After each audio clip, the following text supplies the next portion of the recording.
Welcome back to eWord Language School.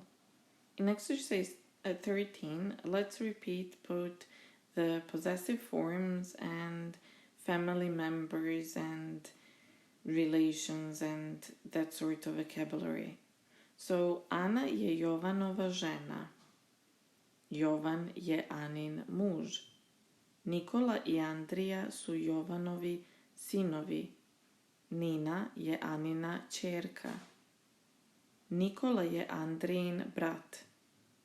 Nina je Nikolina I Andrijina sestra. Ana je Ninina mama.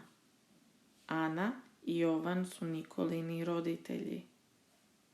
Nina, Nikola I Andrija su Anina I Jovanova deca. Jovan je Andrijin tata. And let's use possessive pronouns to answer the questions or complete the dialogues. Kako se zoveš? Moje ime je Ana. Kako se vi zovete? Naša imena su Ana I Jovan. Nina ide u vrtić, a Nikola ide u školu.